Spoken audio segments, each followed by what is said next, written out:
É por isso que existe o livre-arbítrio. O livre-arbítrio foi o próprio Deus que permitiu. O ser humano, ele tem direito a fazer o que ele bem entender, o que ele achar que tem que fazer. Livres arbítrios de alguns foram podados. Nós temos como exemplo Paulo. Paulo tinha um livre-arbítrio. Mas na estrada de Damasco acabou esse livre-arbítrio. Eu tenho meu livre-arbítrio, você tem o seu livre-arbítrio. Caim teve o livre-arbítrio, Abel tinha, todos sempre tiveram o livre-arbítrio. Para escolher o bem ou o mal, para praticar o bem ou o mal. Tudo vai do coração da pessoa, tudo vai do entendimento, tudo vai do cérebro da pessoa, de como foi a criação, qual é o intuito, o que ele pretende para o futuro, o que ele pretende para o seu presente. Tudo depende daqui, ó. O único que escraviza a mente de uma pessoa são as religiões. As religiões escravizam, doutrinam, manipulam. Mas quando a pessoa está livre, a pessoa faz o que bem entender. Cada um colhe aquilo que planta. Cada um recebe o pagamento daquilo que pratica. Cada um recebe o seu salário daquilo que executa. Isso é a lei da vida. Buscando passagens como essas, a gente vai lá no início, né? Lá no início, lá em Gênesis, no capítulo 4, assim está escrito no texto da Nova Almeida Atualizada ou da NVI, você fica à vontade. Assim disse Deus: se fizer o que é certo, não é verdade que você será aceito? Mas se não fizer o que é certo, eis que o pecado está à porta, à sua espera. O desejo dele será contra você, mas é necessário que você o domine. No início dos escritos. Aí de repente você do outro lado é um religiosão. De repente você do outro lado é um pentecostal. De repente você é um feiticeiro que acredita nos espíritos. Aí você fala, não é assim não. Não é assim não. Quem coloca o mal, quem faz a pessoa praticar transgressões da carne, é a pombagira, é o tranca-rua, é o Zé Pilintra, é o preto velho. São essas entidades. Mas aqui no início Deus estava falando que a transgressão da carne, o pecado carnal, os desejos carnais, estavam à porta. E Caim bastava dominá-lo. Não quero fumar, não fumo. Não quero beber, não bebo. Não quero praticar isso, não pratico. Está com você. Ah, mas eu não tenho força. Aí é diferente. Então procure o seu ajudador que está aí dentro de você. Procure Deus. Fale com Ele, clame a Ele que Ele te libertará. Mas quando você vem como uma mente religiosa e fala, não, o mal só entrou no mundo por causa da serpente. Aquela serpente era o Satanás, aquela serpente era um anjo caído, aquela serpente foi um adversário de Deus. Foi o Deus do mal que lutou contra o Deus do bem e assim veio para o jardim do Éden e enganou Eva. Não. Isso é você diminuir a soberania do Criador. Isso é você tornar o Criador como se fosse impotente, como se tivesse suas mãos atadas, tivesse uma força limitada, um poder limitado. Jamais. Jamais. Você não pode nem pensar nisso. Não pode nem passar pela sua mente um negócio desse. Você entende? Porque quando você vai lá em Isaías, veja, o próprio Deus disse assim, ó, eu sou o Senhor e não há outro. Além de mim não há Deus. Eu o cingirei, eu não gosto dessa palavra. Eu sou o Senhor e não há nenhum outro. Além de mim não há Deus. Eu o fortalecerei ainda que você não me tenha admitido. De forma que do nascente ao poente saibam todos que não há ninguém além de mim. Eu sou o Senhor e não há ninguém e nenhum outro. Eu formo a luz e crio as trevas. Promovo a paz e causo a desgraça. Eu, o Senhor, faço todas essas coisas. Então, quando você vem com essa ideia, vem com com essa insanidade, dizendo que foi um Deus do mal que criou a serpente, que um Deus do mal criou o mal, que... Não.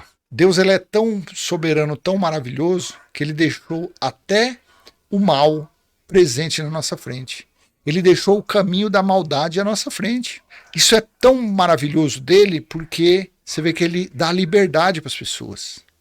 Ele criou essa terra, ele criou esse mundo para que os seus filhos andem nela. Desfrutem das belezas, das riquezas naturais. Desfrute.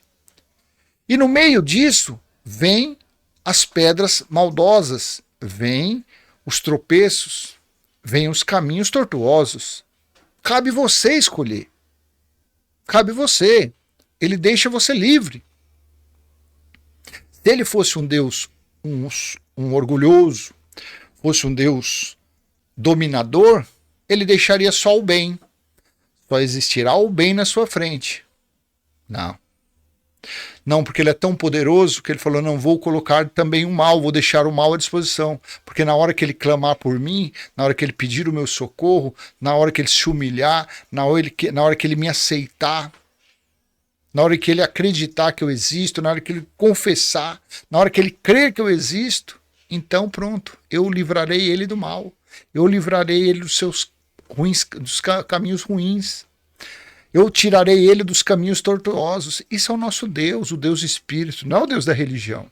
Esse é o nosso Deus, um Deus sábio, um Deus poderoso, um Deus soberano, um Deus criador, um Deus que permite as pessoas serem livres. Inclusive o próprio Paulo disse isso aqui, ó. 1 Coríntios capítulo 6, versículo 12. Todas as coisas me são lícitas, mas nem todas convêm. Todas as coisas me são lícitas, mas eu não me deixarei dominar por nenhuma delas. Tá vendo? Paulo sabia disso. Paulo sabia do livre-arbítrio. Paulo sabia. Vamos dar uma voltinha na lei, Deuteronômio capítulo 3, versículo 1. Olha aqui. Quando todas estas coisas vierem sobre vocês, a bênção e a maldição que pus diante de vocês, preste atenção aqui.